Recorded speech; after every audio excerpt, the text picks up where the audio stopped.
हाँ जी dear students, ਆਪਾਂ differential equations ਦਾ ਬੱਚੇ ਅੱਜ ਨੈਕਸਟ ਟੌਪਿਕ ਜਿਹੜਾ ਉਹ ਸ਼ੁਰੂ ਕਰਨ ਜਾ ਰਹੇ ਹਾਂ, ਜਿਹਦਾ ਨਾਮ ਹੈਗਾ method of variation of parameters. ਠੀਕ ਹੈ, ਇਹਦੇ ਵਿੱਚ ਆਪਾਂ ਨੇ ਇੱਕ ਪਾਰਟਿਕੂਲਰ ਫਾਰਮੈਟ ਫੋਲੋ ਕਰਨਾ ਆਪਣੇ ਕੁਐਸਚਨਸ ਨੂੰ ਸੋਲਵ ਕਰਨ ਵਾਸਤੇ।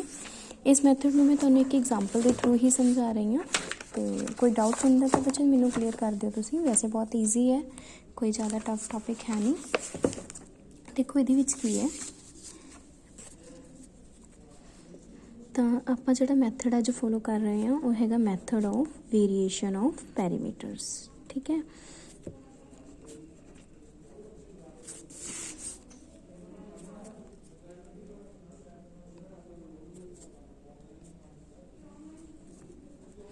Method of variation of parameters. ਠੀਕ ਹੈ, ਇਹਦੇ ਵਿੱਚ ਬੱਚੇ ਤੁਹਾਨੂੰ ਜਿਹੜੀ ਡਿਫਰੈਂਸ਼ੀਅਲ ਇਕੁਏਸ਼ਨ ਦਿੱਤੀ ਹੈ ਉਹ ਹੈਗੀ ਹੈ ਜਿਵੇਂ d²y/dx² + y = tan x। ਠੀਕ ਹੈ ਜੀ, ਸਭ ਤੋਂ ਪਹਿਲਾਂ ਤਾਂ ਬੱਚੇ ਤੁਸੀਂ ਇਹਦੀ ਉਸੇ ਤਰੀਕੇ ਨਾਲ ਹੀ ਇਸ ਨੂੰ ਆਪਣੀ ਹੋਮੋਜੀਨੀਅਸ ਦੇ ਵਿੱਚ ਕਨਵਰਟ ਕਰਨਾ। ਇਹਦੀ ਜਿਹੜੀ ਕਰਸਪੋਂਡਿੰਗ ਹੋਮੋਜੀਨੀਅਸ ਇਕੁਏਸ਼ਨ ਹੈ ਉਹ ਤੁਹਾਡੇ ਕੋਲ ਹੈਗੀ ਹੈ d² + 1 × y = 0। ਇਹਦੀ ਤੁਸੀਂ ਜਦੋਂ ਐਕਸਲਰੀ ਇਕੁਏਸ਼ਨ ਕ੍ਰੀਏਟ ਕਰੋਗੇ, ਇਹਦੀ ਐਕਸਲਰੀ ਇਕੁਏਸ਼ਨ ਬਣਨੀ ਹੈ d² + 1 = 0, ਜਿਹਦੇ ਤੁਹਾਡੇ ਕੋਲ ਦੋ ਰੂਟਸ ਆਣੇ ਆ +- ਠੀਕ ਹੈ, ਤਾਂ ਇਹਦੇ ਕਰਸਪੋਂਡਿੰਗ ਜਿਹੜਾ ਤੁਹਾਡੇ ਕੋਲ ਕੰਪਲੀਮੈਂਟਰੀ ਫੰਕਸ਼ਨ ਆਉਣਾ ਹੈ ਉਹ ਆਉਣਾ y = c1 cos x + c2 sin x। ਠੀਕ ਹੈ, ਬਟ ਹੁਣ ਆਪਾਂ ਨੇ ਇਹਦਾ ਜਿਹੜਾ ਪਰਟੀਕੂਲਰ ਇੰਟੀਗਰਲ ਹੈ ਉਹਦੇ ਲਈ ਆਪਾਂ ਇੱਕ ਸਟੈਪ ਫੋਲੋ ਕਰਾਂਗੇ।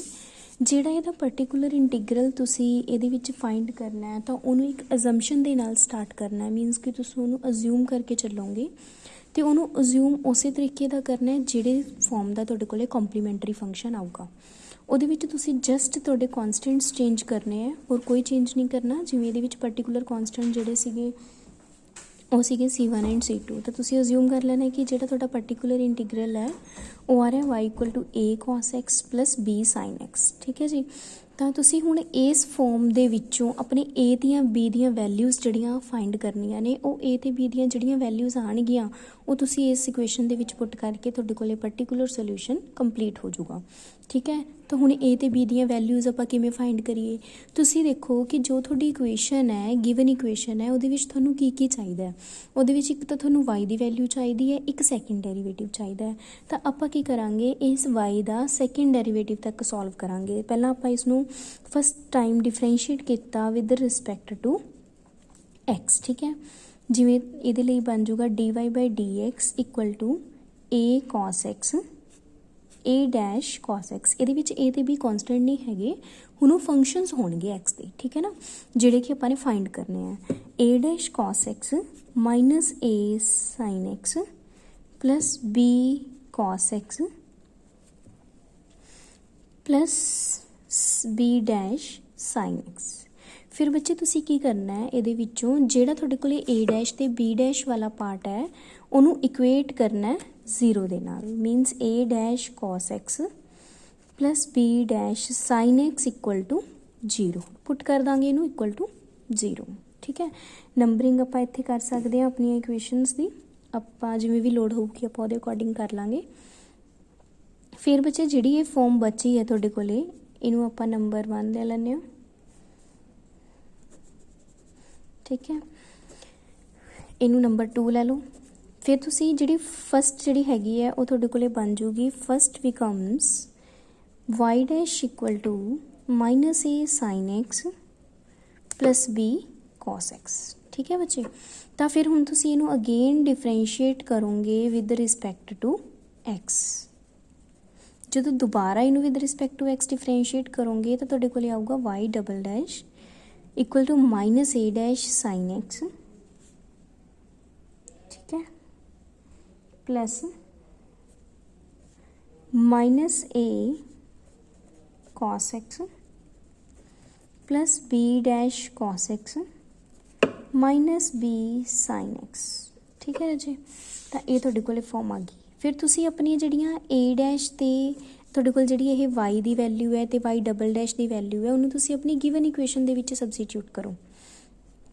ਪੁੱਟ y and y" in given equation ਦੇ ਵਿੱਚ ਜਦੋਂ ਤੁਸੀਂ ਇਹਨੂੰ ਸਬਸਟੀਟਿਊਟ ਕਰੋਗੇ ਤਾਂ ਕੀ ਬਣੂਗਾ, y" minus A dash sine X minus A cos x plus B dash cos X minus B sine X, ये हो गया वाई डबल डैश।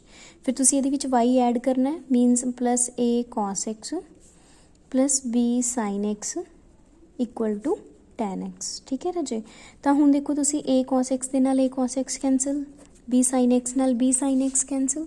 ठीक है, तो इस तरीके दे नाल जो बच्चा तुहाडे कोले वो आ जाना है minus of a dash sine x plus B dash cos x equal to tan x. ठीक है, तो हुण तुहाडे कोले एक ये इक्वेशन बन गई जिहड़ी कि ए डैश ते बी डैश दे विच है, एक तुहाडे कोले इक्वेशन सी उपर जिहड़ी कि ए डैश ते बी डैश दे विच है। हुण तुसीं इन्हां दोनों इक्वेशनस नूं सॉल्व करके ए डैश ते बी डैश दीयां वैल्यूज़ कैलकुलेट करनियां ने।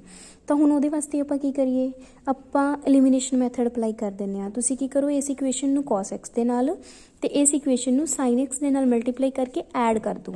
तुसीं करो, इनू 4 नंबर लै लैंदे हां। तुसीं लिखो multiply 2 by sine X and 4 by cos X and then add. Okay, जो ऐड करोगे सो वी गेट की आ जाऊगा, तुहाडे कोल आ जाऊगा A dash cos X sine x plus B dash sine square X minus A dash sine x cos x plus B dash sine x cos x equal to cos x tan x. ठीक है ना जी, तो ये तुहाडे कोल जिहड़ी ए dash वाली term है वो कैंसल हो जाऊगी। तुहाडे कोले बच गया b dash sine square x plus B dash sine x cos x equal to cos x tan x. ठीक है जी, इहदे विचों साइन एक्स कॉमन कढ सकते हैं आपां। ਜਦੋਂ ਇਹਨਾਂ ਦੋਨਾਂ ਦੇ ਵਿੱਚੋਂ साइन एक्स कॉमन ਕੱਢ ਲਾਂਗੇ ਤੇ बी डैश कॉमन ਕੱਢ ਲਾਂਗੇ, ਆਪਣੇ ਕੋਲੇ ਬਚ ਜਾਊਗਾ sine x plus cos x equal to cos x tan x. ठीक है, तो हुण ये साइन एक्स ਜਿਹੜਾ ਇੱਧਰ ਆ ਕੇ ਜਦੋਂ डिवाइड हो जाऊगा ਤਾਂ ਇਹਨੇ ਤਾਂ ਫਿਰ ਇਹਨੂੰ 1 ਬਣਾ ਦੇਣਾ ਨਾ, ਕਿਉਂਕਿ cot ਬਣ ਗਿਆ, tan ਬਣ ਗਿਆ, ਦੀ ਵੈਲਿਊ 1 ਆ ਜਾਊਗੀ। ਤਾਂ ਮੀਨਸ ਕਿ ਜਿਹੜਾ बी डैश ਦੀ ਵੈਲਿਊ ਆਈ ਹੈ ਤੁਹਾਡੇ ਕੋਲ, सॉरी अपने कोल इत्थे सीगा। ठीक है, बी डैश की जी वैल्यू आई है वो आ गई 1 by sine x plus cos x. ठीक है,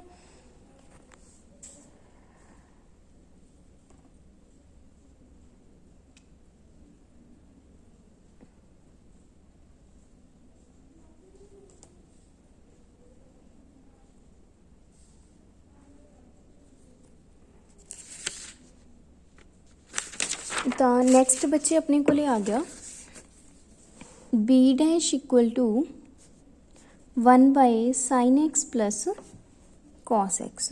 इनू तुसी किवें सॉल्व कर सकते हो, √2। चलो ये बी डैश की वैल्यू आ गई, उस तो बाद जिहड़ी ये बी डैश की वैल्यू आई है तुसी उहनूं अपनी सैकेंड इक्वेशन दे विच पुट कर सकते हो। Minus a dash cos x plus B dash into sine x equal to 0। ਇਹਦੇ ਵਿੱਚੋਂ ਤੁਸੀਂ ax ਦੀ ਵੈਲਿਊ ਜਿਹੜੀ ਹੈ ਉਹ ਫਾਈਂਡ ਕਰ ਸਕਦੇ ਹੋ, ਉਹ ਕਿੰਨੀ ਆ ਜੂਗੀ minus tan X upon sine X plus cos X. ਠੀਕ ਹੈ, ਤਾਂ ਹੁਣ ਤੁਹਾਡੇ ਕੋਲ ਇਹ a ਡੈਸ਼ ਤੇ b ਡੈਸ਼ ਦੀਆਂ ਵੈਲਿਊਜ਼ ਆ ਗਈਆਂ। a ਡੈਸ਼ b ਡੈਸ਼ ਮਤਲਬ derivatives of a and b। ਜਦੋਂ ਤੁਸੀਂ ਇਹਨਾਂ ਦਾ ਇੰਟੀਗਰਲ ਕੈਲਕੂਲੇਟ ਕਰੋਗੇ, ਜਿਹੜਾ a ਆਣਾ ਉਹ a ਡੈਸ਼ ਦਾ ਇੰਟੀਗਰਲ ਆਣਾ ਵਿਦ ਰਿਸਪੈਕਟ ਟੂ x ਤੇ b ਜਿਹੜਾ ਹੈਗਾ ਉਹ b ਡੈਸ਼ ਦਾ ਇੰਟੀਗਰਲ ਹੈ with respect to x। Means ਕਿ ਤੁਸੀਂ minus of tan x upon sine x plus cos x dx solve करोगे एंड b वास्ते तुहानूं सॉल्व करना पैना है 1 by sine x plus cos x का इंटीग्रल। ठीक है, तो इस तरीके दे नाल तुसी जदों अपना इंटीग्रल सॉल्व करोगे तो a दी जिहड़ी वैल्यूज़ ने तुहाडे कोले पर्टिकुलर वो आ जानी है तुहाडे कोल सॉल्व करके cos x minus second x ਤੇ b ਦੀ ਜਿਹੜੀ ਵੈਲਿਊ ਹੈ ਉਹ ਤੁਹਾਡੇ ਕੋਲੇ ਆ ਜਾਣੀ ਹੈ ਮਾਈਨਸ ਆਫ cos x। ਤੇ ਜਦੋਂ ਤੁਸੀਂ ਇਹ ਸੋਲਵ ਕਰੋਗੇ ਤਾਂ ਇਹ ਤੁਹਾਡੇ ਕੋਲ a ਤੇ b ਦੀਆਂ ਵੈਲਿਊਜ਼ ਆ ਗਈਆਂ। ਤਾਂ ਜੋ ਵੀ a ਤੇ b ਦੀਆਂ ਵੈਲਿਊਜ਼ ਆ ਗਈਆਂ ਤੁਸੀਂ ਉਹਨਾਂ ਨੂੰ ਆਪਣੇ ਪਾਰਟਿਕੂਲਰ ਇੰਟੀਗਰਲ ਦੇ ਵਿੱਚ ਸਬਸਟੀਟਿਊਟ ਕਰਕੇ ਇਹਨਾਂ ਦੋਨਾਂ ਨੂੰ ਪਲੱਸ ਦੇ ਵਿੱਚ ਲਿਖ ਕੇ ਤੁਹਾਡਾ ਜਨਰਲ ਸੋਲੂਸ਼ਨ फाइंड आउट हो जाऊगा। तो इस तरीके नाल ही बच्चे थोड़ी बुक दे विच थोड़ा मैथड चेंज किया होया। उन्होंने किवें किया होया कि जिवें वाई मैथड सेम है बस सॉल्व जिहड़ा हैगा उन्होंने डिफरेंट मैथड दे नाल कीता है। तो उन्होंने देखो किवें किया होया हैगा कि जिहड़ा वाई ते वाई डबल डैश सीगा उन्होंने इक्वेशन दे विच सबस्टिट्यूट कर लिया। इत्थों तक अपना भी सेम है, ठीक है। दैन आपां ने इन्हां ने ए डैश ते बी डैश फाइंड करना है। तो जिहड़ी 5th इक्वेशन सीगी इहदे नाल cos x मल्टीप्लाई करता, आपां ने sin x कीता सी, इन्हां ने cos x कर लिया। तो जिहड़ी ये वाली इक्वेशन सी इहदे नाल sin x करके सबट्रैक्ट करता, मीनस कि बी डैश कैंसल करके पहला ए डैश की वैल्यू कढ रहे ने, ਆਪਾਂ ਪਹਿਲਾਂ बी डैश की वैल्यू कड्ढी सी। ਇਹਦੇ 'ਚ कोई मैटर नहीं करता बच्चे वैसे कि तुसीं चाहे ए डैश की पहला कड्ढो चाहे बी डैश की पहला कड्ढो, आंसर ने तो सेम ही आना। तो इत्थे तुहाडे कोल ए डैश की वैल्यू आ जाऊगी। दैन तुसीं ए डैश का ए दा इंटीग्रेशन करके ए कढ सकते हो। दैन तुसीं बी डैश का इंटीग्रेशन करके बी कढ सकते हो। ये सीगा तुहाडे कोल method of variation of parameters. तो इहदे नाल दे विच तुहाडे कोल कुछ एग्जाम्पल्स ते क्वेश्चनस हैगे आ जिन्हां नूं तुसीं बहुत आराम नाल करना है। तो ये मैथड जिहड़ा बहुत इंपॉर्टेंट मैथड है तो ईजी भी है। कोई डाउट हुंदा है किसी नूं तां क्लीयर कर लिओ अपना नाल दी नाल, ठीक है। ओके।